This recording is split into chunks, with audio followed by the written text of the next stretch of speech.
And we are live once again, ladies and gentlemen. We are here to kind of flip the script off of DFS momentarily and talk about some year-long fantasy football. Obviously, we kept these videos going a little bit throughout the shutdown of sports.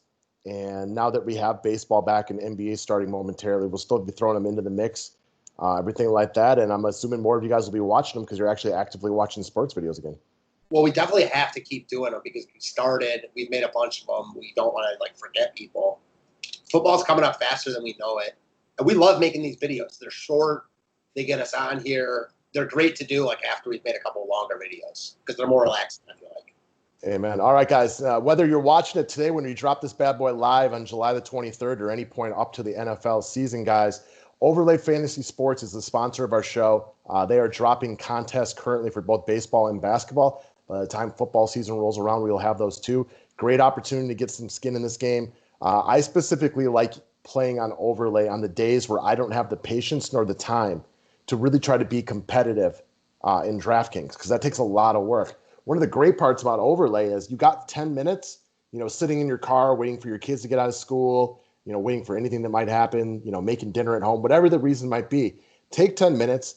Because the matchups are usually so even, you get to go off your gut instinct a little bit more, which I know a lot of you guys love because you don't have to do the research, but you still get to have all the fun and get all the opportunities to make the real money. So that's another thing I like about it, just taking that a step further. With a lot of the other sites, it's hard to build lineups early because you're just waiting for so much information. For Overlay, and I guess for baseball, it's different. You can make baseball lineups earlier in the day because you usually know who's going to be in the lineup, et cetera. But NBA, it's almost impossible. On Overlay, you can make your lineup at 10, 11 a.m. and you're fine because not much usually changes in terms of the one-on-one. You might get some taken off the board, but that's why you pick extras. Right? Like you might be looking at Mike Conley versus Joe Ingles come NBA season. And all of a sudden you find out Mike Conley is a late scratch. Who cares? It is not a worry or a concern to you anymore. Overlay will do the work for you. They will take one of your alternative picks and throw it in there. It just makes things a lot easier for your average guy who just doesn't have the amount of time that it really needs to be overly competitive on DraftKings or FanDuel these days. Yep. And that's a big deal. I don't know what you think, but for me, that helps a ton. Mm-hmm. All right, guys. So we're here to talk about the last of the Cleveland Browns that we want to bring up for fantasy purposes. That is slot receiver extraordinaire Jarvis Landry. Curious to see how this one plays out for you. We've covered a bunch of the Cleveland Browns already. Don't forget, guys, don't forget to subscribe and like the video. But as far as the Cleveland Browns go, year one of Kevin Stefanski, run first type of offensive coach. You got Alex Van Pelt as the offensive coordinator. Neither one of us take a lot out of that. And then we move over to who Jarvis Landry is. Currently being ranked to go anywhere from round 5 to round 7. You see Fantasy Pros has him ranked him 66 overall. ESPN has him at 51. I think most of you guys know he's significantly better in the PPR format because he's a reception monster. He scares me this year. What about you? Scares you from a fantasy perspective. I get that. I think that he's a better real-life receiver than he is fantasy receiver at this point. Do you agree? This year. Yeah, for sure.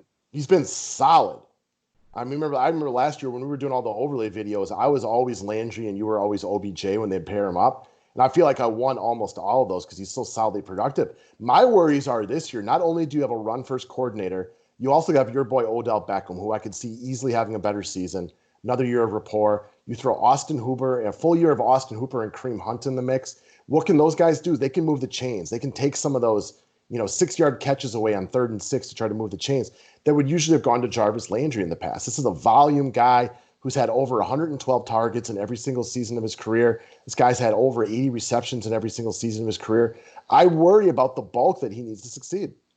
Yeah, I don't feel that much different from you at all. I mean, they have so many mouths to feed. They're going to be a running team. They're going to be mostly a running team anyways. So it's hard to imagine any one of their receivers having just a monster year. I think they do make it a priority to get OBJ involved early and often. You mentioned Hooper. Now, listen, depending on where he goes in your drafts, there's always value to be had. But at this point, I think he's going too high. I agree. And you know that Jarvis Landry, if you just look at this guy's statistics, I mean, this guy has played every game in his career. He's played 16 games every single time. He is so consistent. He is exactly the type of player that I like, but I don't like him this year. Yep. So, okay. I'm glad that we see that one kind of the same way. It's hard to predict a guy who's at the peak of his career physically, at 27 years old, physically and mentally. This is as good as it's going to get for him. Taking a real downturn, but it's no knock to him. I would take Jarvis Landry on the Green Bay Packers today, tomorrow, twice on Sunday, last week, you name it. I think he would be a great addition. The problem is there's too many mouths to feed in the passing game right now on a run-first offense. Honestly, if he were on the Packers, he could have one of the best years of his career. Yeah, because he's also not a touchdown guy. He's only caught over 6 touchdown passes once in his career because he's a smaller guy. Expect in the red zone to see Austin Hooper, the running game with Nick Chubb or Kareem Hunt, but Austin Hooper and Odell to get more looks than him. He is a pure bulk, hit the middle of the field type of guy, and I love him for that. I just don't like him this season. I'm with you, man. So we do seem to see him eye to eye. This is your team, so it's funny because this is your team, but he's my guy on your team, and he's exactly the type of player that I like. He's not a tournament-winning type of guy. He's a guy that's almost never the reason that you lose. But for all the reasons that we discussed, I just don't think this is a year that Jarvis Landry is going to make any of my rosters. He'd have to really fall, and that's not going to happen, especially for me with playing in a bunch of league with Cleveland fans. I mean, yeah, I'm a big fan of Jarvis. I think that he brings a lot to a team. I like the cut of his jib, and I think he's really good. I'm just not sure that this is the year for him fantasy-wise, which is okay. The Browns will probably be better for it.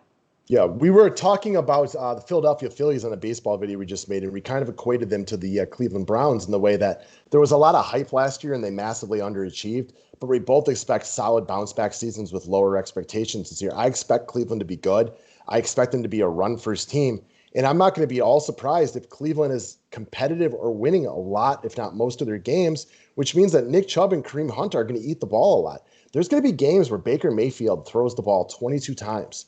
And when a guy like Landry needs like 8 or 9 targets a game to succeed, and you have Austin Hooper, Kareem Hunt, and Odell Beckham eating away all these targets, I struggle to see him succeed this season. So that's my piece. I reiterated it a few times. I doubt I change. Now, he's good, and if the Browns' offense is even better than expected and they're moving the ball like really well and Baker Mayfield's playing really well, then yeah, I could see it. But I'm more with you in that I think the Browns are solid. They play more of a run-oriented style game. I mean, we know how Stefanski likes to play, and that's kind of how the offense is. So, I mean, I have no arguments with anything you're saying. Now, I would say if you want to feel differently about Jarvis Landry, I think you have to expect Cleveland not to be that good, that they're going to be playing for even and behind games where that they're going to need to throw the ball any more. When do I love Jarvis Landry? If all of a sudden the Browns are down 21-3 and they have to go very, very pass heavy. They take away the deep throws to Odell Beckham, and now he's just hitting Hooper and Landry on 5 to 10 yard passes as the clock continues to deteriorate. But I am a believer in your Browns this year, Mr. Bellman, and I'm sure you love to hear that. Anybody who could be a Browns fan this year, you probably like that. I think they have a much better year, which is ultimately good for Landry as far as trying to get into the playoffs, which is not something he's accustomed to, but bad for his fantasy production. Yeah, I'm 100% with you, man. So that's what we got today, guys. We appreciate you all watching. Kept it short and concise. We'll be back with more videos. Be moving on to the Pittsburgh Steelers or the Cincinnati Bengals next. Cool beans.